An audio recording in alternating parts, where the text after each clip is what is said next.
आपको methods of preparation of alcohols करा रहा था, जिसमें 2 मेथड्स करा चुका हूँ मैं, जिसमें मैंने बताया था कि एल्किन्स का हाइड्रेशन दूसरे मेथड में,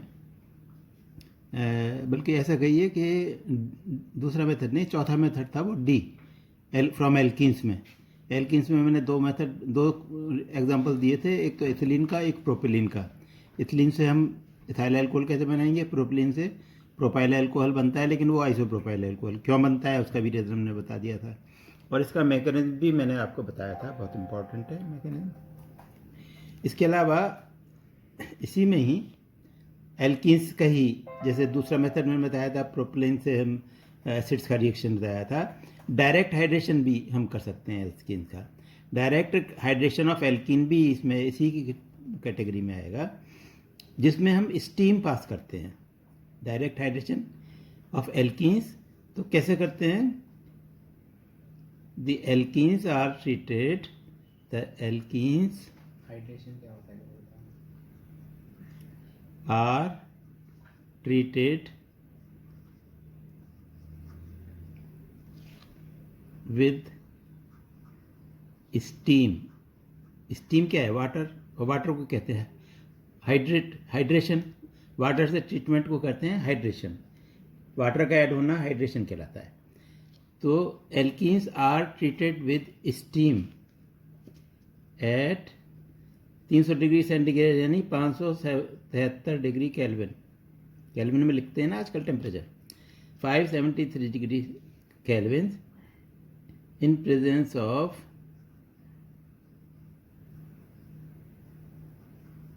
फॉस्फोरिक एसिड।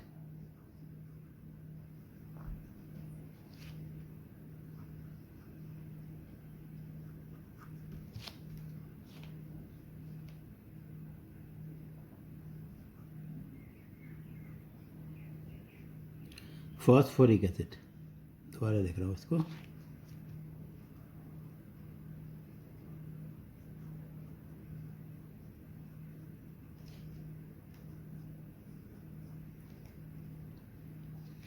तो इसमें क्या होता है, वाटर पूरा ऐड हो जाता है एल्किन्स में, सीधा वाटर ऐड हो जाता है अंडर प्रेशर ऑल्सो, और 60 एटमॉस्फेरिक प्रेशर के करीब इसका हम प्रेशर भी रखते हैं। In at high pressure of about 60 atmosphere. 60 atmosphere का प्रेशर, यानी जितना हमारा दबाव है उससे 60 गुना ज़्यादा, जितना हवा का दबाव यहाँ होता है। तो हम लिखेंगे कैसे इसको? CH2 double bond CH2 L, ethylene का ही बना रहे हैं हम। इथिलीन से इथाइल अल्कोहल बन सकते हैं अगर हम, क्या स्टीम, वाटर क्या है ये स्टीम है। टेम्परेचर है 573 डिग्री केल्विन और 60 एटमॉस्फेयर प्रेशर है, प्रेशर। और कैटलिस्ट क्या है? H3PO4 की प्रेजेंस में। तो ये एक H यहाँ ऐड हो जाएगा, OH यहाँ हो जाएगा, CH3 CH2 OH, ethyl alcohol बन जाता है। इथाइल अल्कोहल हम ऐसे भी बनाते हैं, मैन्युफैक्चर कर सकते हैं इस मेथड से। Ethyl alcohol can be manufactured by this method. तो ये बड़ा इंपॉर्टेंट मेथड है, डायरेक्ट हाइड्रेशन ऑफ एल्किन्स।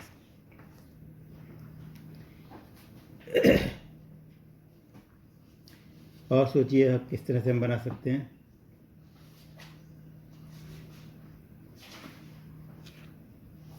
अब हम F मेथड लेते हैं, ये तो एल्किन्स से सारे मेथड्स हो गए। नेक्स्ट हम एमीन्स से बना सकते हैं, फ्रॉम एमाइंस। एमीन्स को हम कन्वर्ट कर सकते हैं। हम एक एक चीज़ से ले रहे हैं, पहले एल्कलाइट से लिया था हमने, ठीक है ना, फिर किससे लिया था? फिर एल्डिहाइड से लिया था, एल्केहाइड के बाद फिर एसिड से लिया था, फिर एल्कीन से लिया है। कैसे कैसे बनाएंगे हमने 3 मेथड डिस्कस किए हैं। फिर अमीन्स देखते हैं। तो प्राइमरी अमीन्स को अगर HNO2 से treatment with HNO2 nitrous acid, अगर हम CH3 CH2 NH2, क्या नाम है इसका, इथाइलमीन, इथाइलमीन को HNO2 से रिएक्ट कर दें। देखो मैं HNO2 यहाँ एरो पे लिख रहा हूँ, HNO2।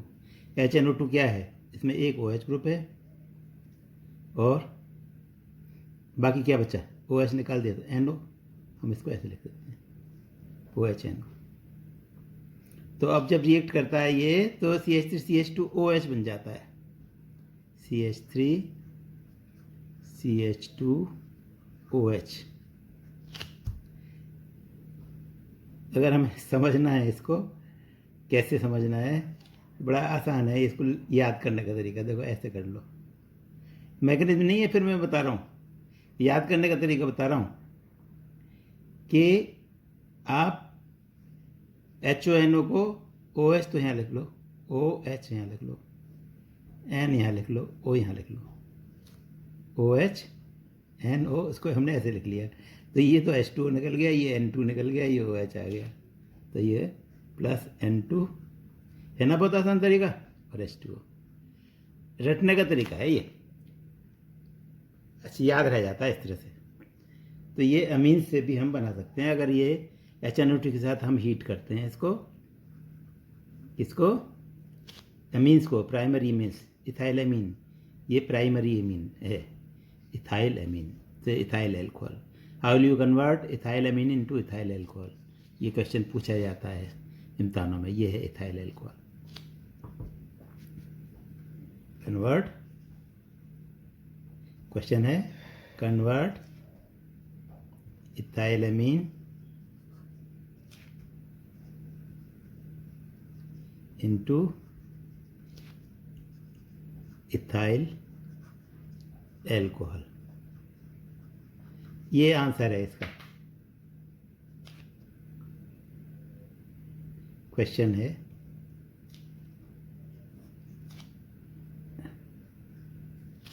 Convert ethyl amine into ethyl alcohol, ये रहा ऊपर, ये है इथाइल अमीन से इथाइल एल्कोहल बना लिया हमने। तो ये हो गया अमीन से हम कैसे बनाएंगे। एक बहुत इम्पॉर्टेंट रिएक्शन है और वो बहुत ही बड़ा रिएक्शन है, मैकेनिज्म उसका कोर्स में नहीं है तुम्हारे अभी, तो सिर्फ तुमने ऐसे समझ लो, सिर्फ याद रखना है कि नाम याद रखना है इसका।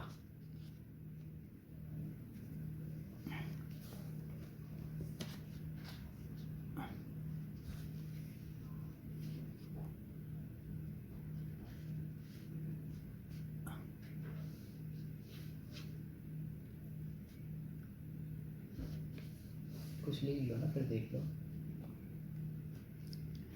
अभी रहा नहीं आ रहा।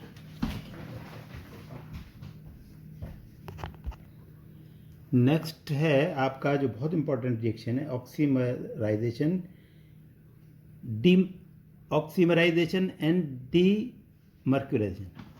ऑक्सीमर्क्यूराइजेशन रिएक्शन और डीमर्क्यूराइजेशन दोनों साथ साथ होते हैं।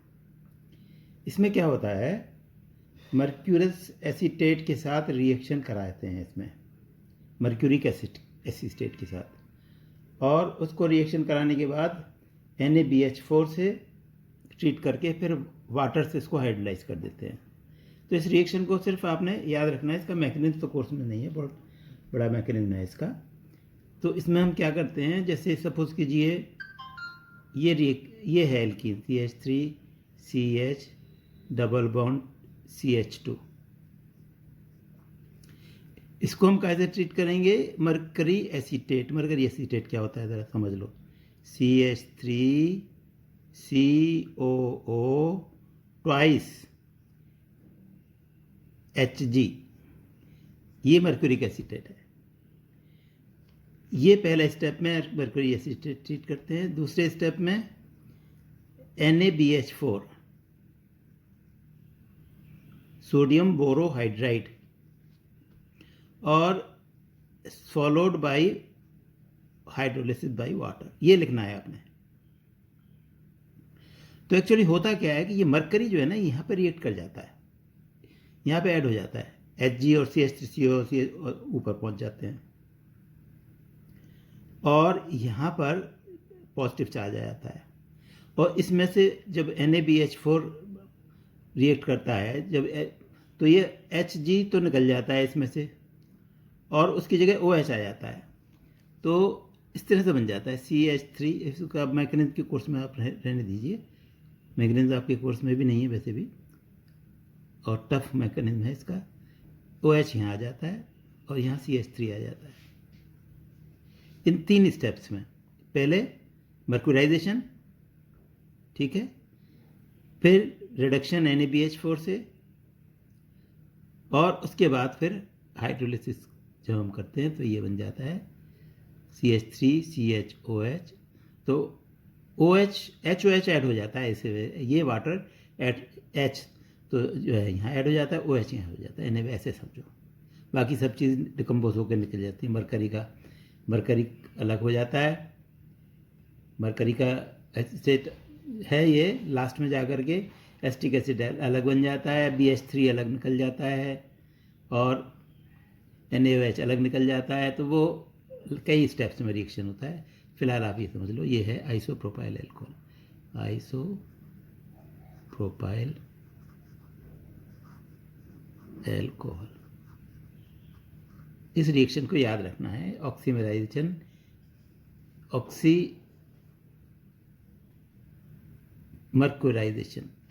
ऑक्सीमर्क्यूराइजेशन है बेटा, ये गलत स्पेलिंग हो गई है,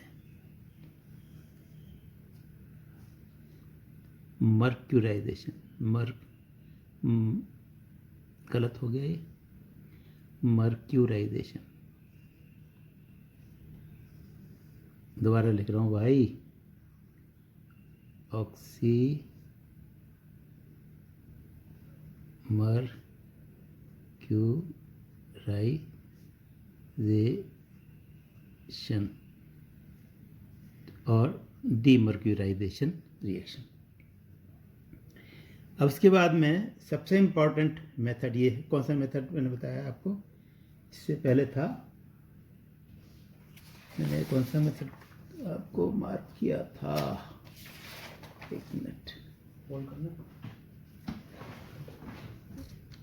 हाँ एक मिनट होल्ड कर दो।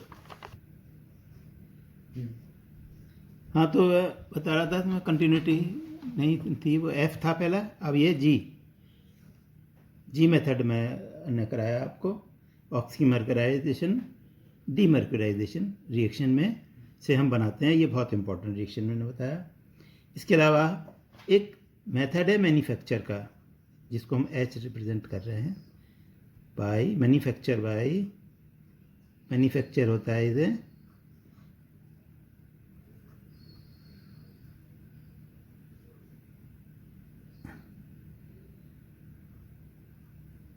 मैन्युफैक्चर, शुगर मिल्स में बनता है।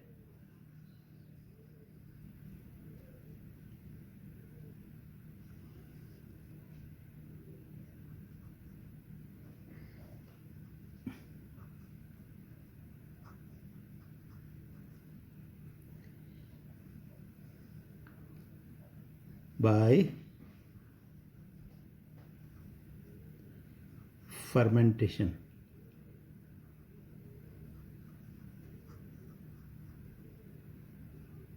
of dilute solution of molasses. Molasses जानते हो? मोलासिस होता है जो शुगर फैक्ट्री में शुगर निकालने के बाद जो बची हुई रेजिडुअल शुगर होती है, इसको मोलासिस कहते हैं। शीरा कहते हैं जिसको, लाट गांव में लाट कहते हैं। पहले पता नहीं अब मिलती है नहीं मिलती, पहले तो बहुत मिला करती थी। ठीक है, चलिए। तो इसमें कुछ स्टेप्स होते हैं किस तरह से हम बनाते हैं। इसमें कुछ,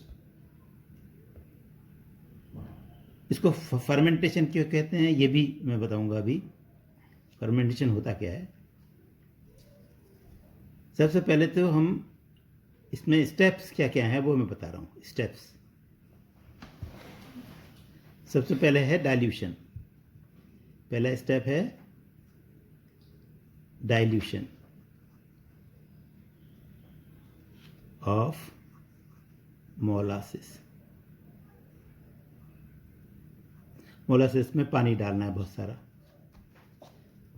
दूसरा स्टेप है addition of additives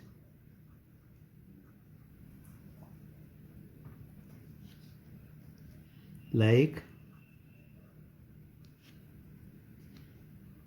NH4 twice SO4 and NH4 thrice HPO4.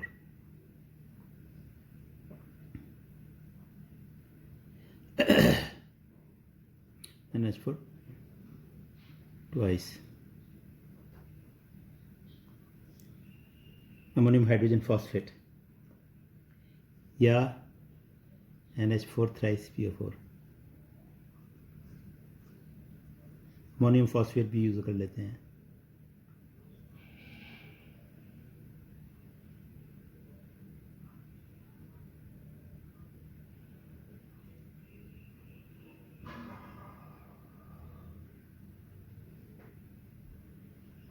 फिर उसके बाद तीसरे स्टेप में इसमें ईस्ट डालते हैं। Addition of east. ईस्ट क्या होता है? ईस्ट एक केमिकल कंपाउंड है जो कि आप जानते हो, जैसे हम आलू को रगड़ते हैं तो उसमें से एक चिकना चिकना पदार्थ बनता है ना, ऐसी अगर हम आटे को बहुत ज़्यादा रगड़ें पानी में तो उसमें एक चिकनी चिकनी चीज़ निकलती है, उसको हम कहते हैं ईस्ट। तो इसमें एंजाइम्स होते हैं एक्चुअली। क्या है ये स्टोर ऑफ एंजाइम्स होता है। क्या है ये ईस्ट? क्या है? Store of enzymes. बहुत तरह के एंजाइम्स होते हैं इसमें।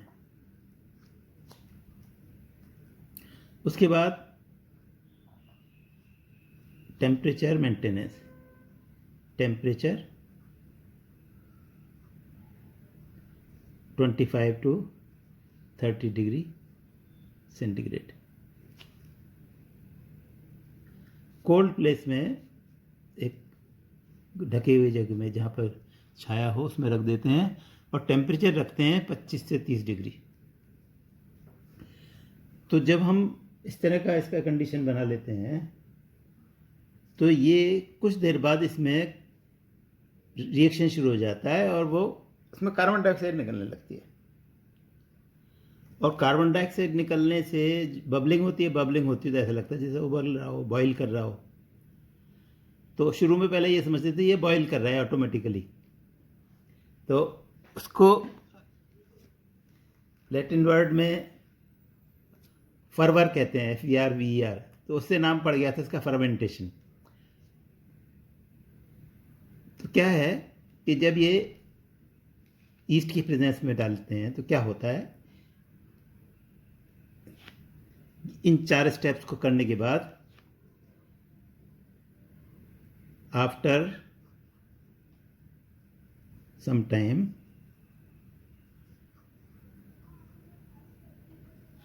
the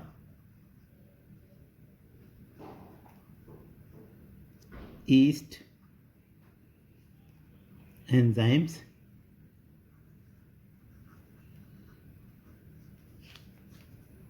react with sugar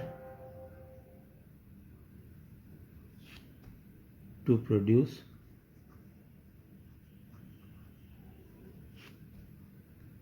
alcohol in following steps and during the reaction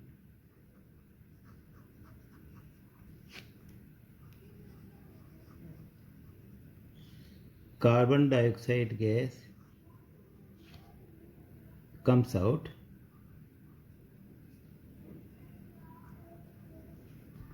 bubbling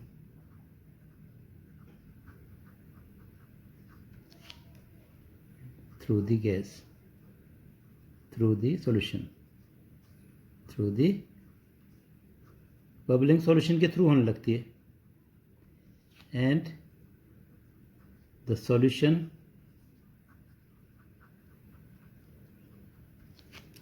looks as if it is boiling at room temperature. ऐसा दिखता है, बॉयल नहीं करता.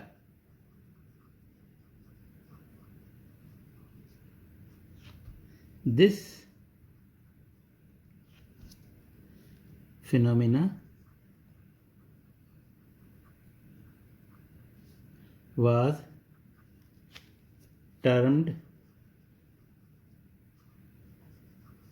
as fermentation.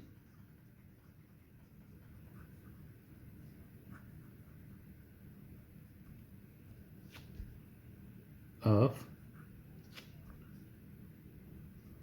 sugar.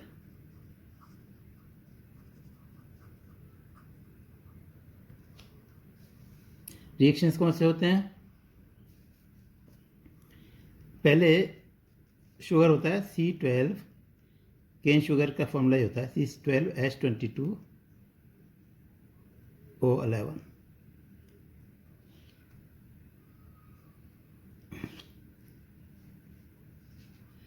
ये सबसे पहले तो एक एंजाइम होता है ज़ाइमेज, ZYMASE, ज़ाइमेज. ज़ाइमेज की प्रेजेंस में ये ईस्ट में ही पाया जाता है और ये दो C6H12O6 C6H12O6 दोबारा से लिखते हैं हम यहाँ C6H12O6, इसका नाम है ग्लूकोज, प्लस दूसरा एक और होता है C6H12O6. फ़र्क इनमें ये है, एक में एल्डिहाइड ग्रुप होता है, एक में कीटोन ग्रुप होता है. ये है फ्रुक्टोज. ग्लूकोज और फ्रुक्टोज में ये चेंज हो जाते हैं. तो हो गया ना, 12 दूनी 24 हो गया, 12.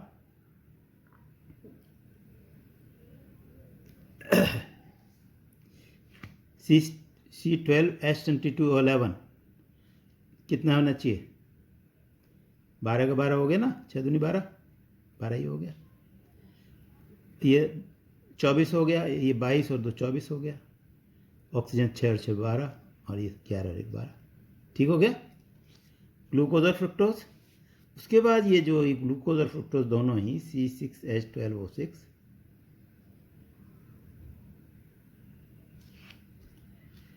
हवा की प्रेजेंस में, इसमें एक बात रह गई, एरिएशन. ऑक्सीजन की प्रेजेंस में 6CO2 कितने CO2 बनेंगे बताओ? ऑक्सीजन की प्रेजेंस में 6 कार्बन है तो 3 CO2 बनेंगे. 6 ऑक्सीजन हो गए ना, और कितने H2O बनेंगे? 3 CO2 हो गए और H2O बनाओ, कितने बनेंगे?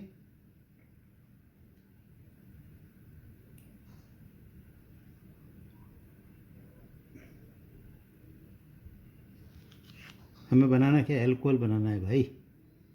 अरे यार, दोबारा लिखते हैं, दिमाग खराब हो रहा है। C6H12O6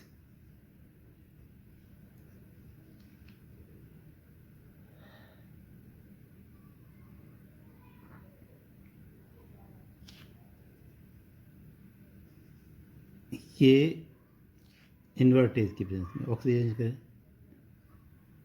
गलत बोल रहा हूँ मैं, इन्वर्टेज, ऑक्सीडेशन नहीं कर रहे हम, ऑक्सीडेशन से तो ये एसिड बन जाएगा इसका। ये है ग्लूकोज, इन्वर्टेज की प्रेजेंस में 2C2H5OH प्लस 2CO2, गलत पहुंच गया था मैं। इजाइमेज की प्रेजेंस में ग्लूकोज बन गया, और ग्लूकोज और फ्रुक्टोज से इन्वर्टेज, ये भी ईस्ट में प्रेजेंट होता है।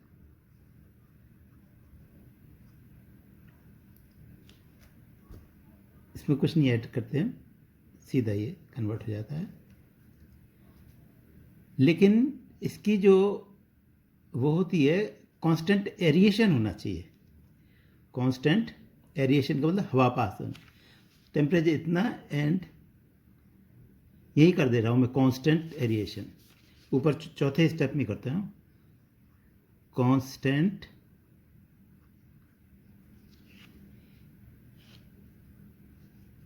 एरिएशन। एरिएशन मतलब हवा पास बनते, हवा की रीज़न ये है कि वो ईस्ट को एक्टिव रखता है। वो एंजाइम्स को एक्टिव रखने के लिए ये चार चीज़ें ज़रूरी हैं। एक तो डाइल्यूट सॉल्यूशन होना चाहिए, एडिटिव्स होना चाहिए। ये एक तरह से ये जो एंजाइम्स है उनका, ये अमोनियम सल्फेट, अमोनियम फॉस्फेट जो हैं, ये एडिटिव्स हैं। चाहे कैटलिस्ट कह लो, चाहे समझ लो एक तरह से ईस्ट इसके ऊपर बढ़ जाते हैं इससे। ईस्ट नहीं, एंजाइम्स इससे हेल्प करते हैं एंजाइम्स को, ये या एंजाइम्स का फूड है ऐसे समझ लो, ठीक है। तो ये ईस्ट डालते हैं, इनके डालने के बाद ईस्ट डालते हैं क्योंकि ईस्ट इनको पसंद करता है, इन कंपाउंड्स को। उसके बाद इसका टेम्परेचर 25-30 डिग्री रख के उसमें कॉन्स्टेंटली एरिएशन करते हैं। एरिएशन हवा पास करते हैं, बबलिंग ऑफ एयर। तो जब ये करते हैं तो ये इस तरह से एक डाइल्यूट सोल्यूशन बन जाता है। तो आफ्टर फर्मेंटेशन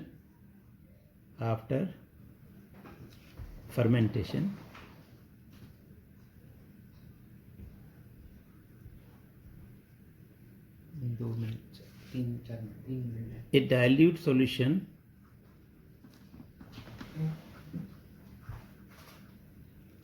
of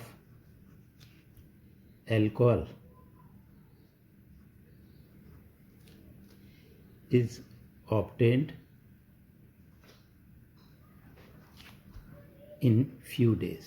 कुछ दिन में, एक दिन में नहीं होते, कई दिन लगते हैं, कुछ दिन में ये तैयार हो जाता है। और इसको फिर by distillation, the alcohol is recovered from this dilute solution by process of fractional distillation।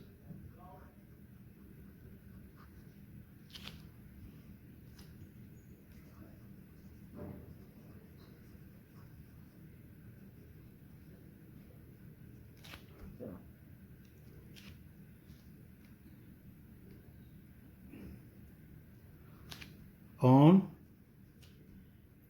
fractional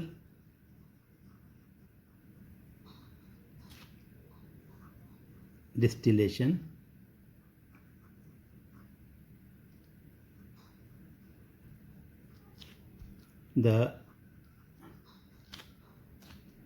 an azeotropic mixture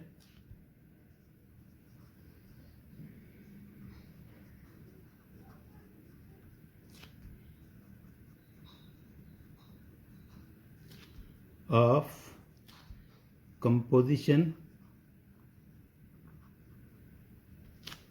95% alcohol, बल्कि 95 से कुछ ज़्यादा ही होता है, 95.7% लिख लीजिए आपको, 95.7% alcohol and 4.3% वाटर। ऐसा मिक्सचर होता है जिसमें इतनी अल्कोहल होती है, बाकी पानी होता है, और यही मिक्सचर एजियोट्रोपिक मिक्सचर कहलाता है, जो कॉन्स्टेंटली बॉईल करता है, इससे अलग नहीं किया जा सकता। Azeotropic mixture of composition 97.5% alcohol and 4.3 water is obtained. जो नीचे बाहर निकल के आता है फ्रैक्शनल डिस्टिलेशन से, तो एजियोट्रोपिक मिक्सचर आता है, इसको हम कहते हैं, this is known as rectified spirit. This composition, this is known as, ये एजियोट्रोपिक मिक्सचर को क्या कहते हैं हम? Rectified spirit. Rectified spirit. तो नॉर्मली ये रेक्टिफाइड स्पिरिट मिलती है। तो ये आपका पूरा हो गया, और इसके बाद फिर हम प्योर अल्कोहल बनाना सिखाएंगे आपको, कैसे बनाएंगे। तो इसमें शायद आपका रह गया है थोड़ा सा, मैं लिखता रहा हूँ, वो आपको दिखाई नहीं दिया होगा, कि ये अल्कोहल जो है रिकवर करते हैं ना, जो हमने बताया फर्मेंटेशन से एक लिक्विड आता है जिसमें थोड़ा सा अल्कोहल का डाइल्यूट सोल्यूशन होता है, तो उसको कैसे दूर करेंगे? उसको डिस्टिल करते हैं हम, डिस्टिलेशन जैसे स्टीम बना करके कंडेंस करना तो करते हैं। तो उसमें क्या होता है कि एक टेम्परेचर के ऊपर, ख़ास टेम्परेचर के ऊपर एक फिक्स्ड कंपोजिशन आती है एजियोट्रोपिक मिक्सचर। 95.7% अल्कोहल होता है, इसमें 4.3% वाटर होता है। ऐसा मिक्सचर हीट डिस्टिल होकर सीधा आता है, तो वो प्योर अल्कोहल नहीं आता, वो मिक्सचर आता है, उसका नाम होता है रेक्टिफाइड स्पिरिट। तो ये रेक्टिफाइड स्पिरिट से फिर हम प्योर अल्कोहल बाद में बनाते हैं।